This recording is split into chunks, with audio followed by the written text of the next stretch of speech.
Alright guys, it's Tuesday as you can see on the watch there, and I'm just chilling out at home. I'm going to size a couple of bracelets. This is Homer's watch, which I do want to at least give it at least 1 day of rest time before I send it back. Plus I'm going to size it. His wrist and my wrist are very similar in size, so if I size it for me, he should be good to go. When I send it back to him, he'll be able to just pop it on wrist and wear it. And then I'm going to size this Hell Gray so I can give this a little bit of wrist time and check this out.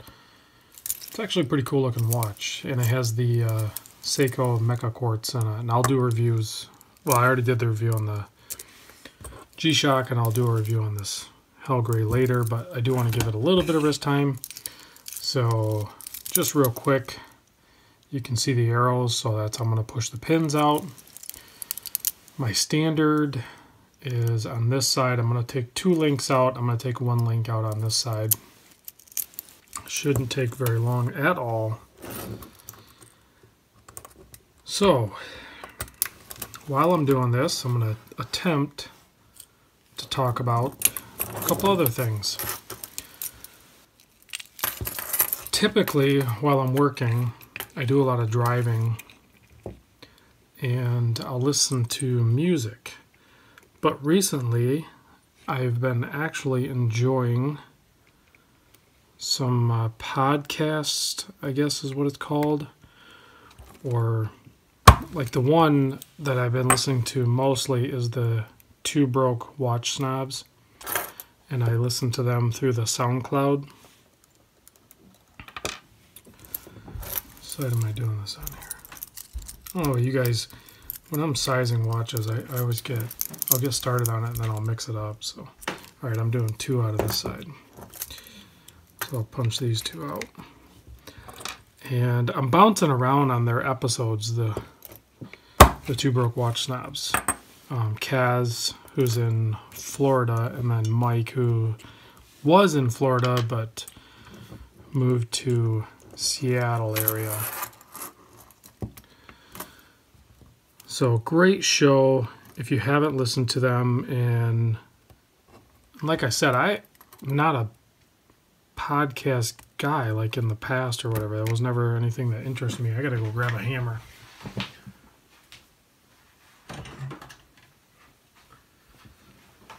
But I checked them out after another friend of mine told me about the fact that they name dropped me. I checked them out, and then I like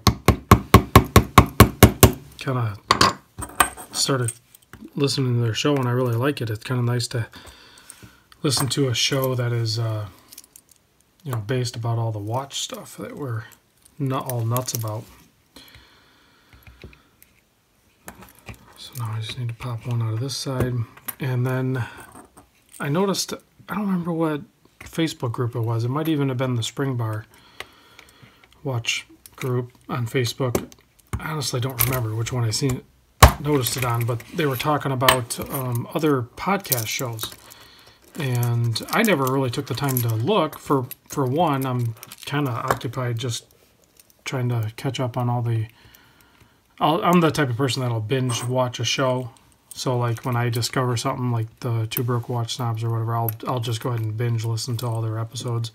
And because I do spend so much time behind the wheel, behind the windshield, I have the time to bust through that stuff pretty quick. But I'm getting near the end, I think, on that stuff. So the other one I ran across that seems like it's pretty good, and I instantly recognized his voice, is the, what's it called? The Grey NATO. Maybe you guys have heard that one or listened to that one. I'll set those in a little bit better when I'm done, but that's, is it James Stacy? Man, I'm so bad with names. But he's also on the couple other channels, or a channel. Was it a blog to watch?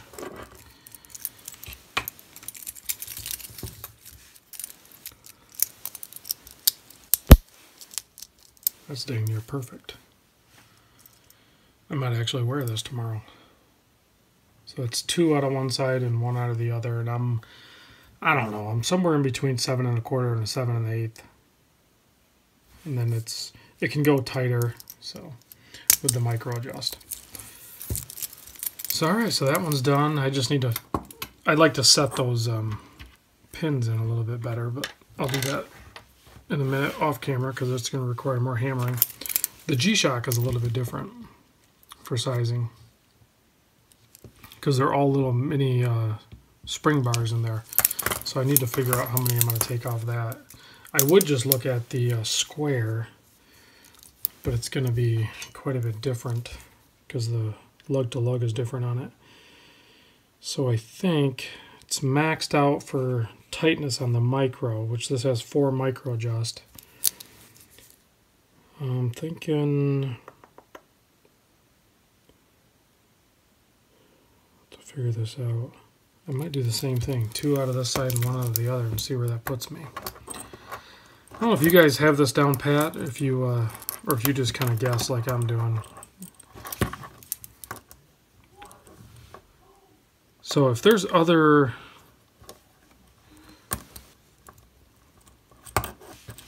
podcasts that you guys listen to or anything, I don't know. It's got to be a big thing because like Two Broke Watch Snobs, I don't think they just did their annual, they just did 1 year celebrating their 1 year of doing it. So they have 52 episodes. So and there's some other ones out there that have been doing it even longer, I'm pretty sure. I don't know if that's something. And on these G-Shock combis, if you look, one side actually has metal. So this side if you look inside there, there's metal. And then this side, oh wow, this one has metal on both sides. Could have swore on my other ones they didn't have metal. So there's actually holes, you know, like you have in a holes case. So you can push the spring bars in that way. That actually worked out really good. So I'll just I have to do some more figuring on this because this has got a bunch of individual links, so it's going to be a little more tricky to dial in, I think. So a lot of these podcasts are about, man, they're about an hour long, which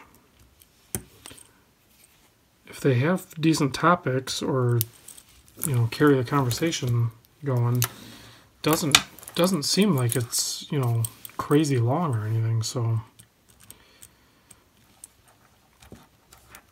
like when most of us do these YouTube videos, we try to do them, you know, somewhere in between 5 and 10 minutes. You know, if I look at my algorithms, most people only watch just over 2 minutes. And then the majority of my views are actually not even from subscribers, being that I only have, not only, it's kind of cool that I have over 3,000 subs. You guys know what I mean, but there's much bigger channels. So it is cool, but like somewhere in between 80 and 90%, sometimes you can just use your fingernail, of my views are from non-subscribers. That's pretty close, and then you can do micros to get it tighter. That might work. I can almost get I can get a full rotation out of it, so I don't know if I dare take another one out, or I probably should just do it with a micro. I think Homer's wrist is maybe even a touch smaller than mine, so I might micro this out and get it tighter. I want to make sure when I send it back to him that he's going to be able to just pop it on wrist and start wearing it, because I know he has a bit of a hard time adjusting watches and stuff. So that's 3 micros in, and it feels good. And you can get away with, on these combis, you can get away with running them a little bit looser. I'll have to check with Homer to see, or you can let me know in the comments, Homer, if you're watching this. You know, do you wear them a little bit looser? This might work. I would wear it about on that 3 micro right there. And if your wrist is a little bit smaller, we can pop it into that final one. Otherwise, with these H-links, you kind of have to commit to a whole link being out, which then jumps you into like a whole nother size. So anyway, I already went over 10 minutes, and I'm not going to edit this, so that's enough. Have a good night, guys, and let me know what you guys think in the comments about those podcasts, or if you want to see other videos like this where I just work on some stuff and ramble. Talk to you soon.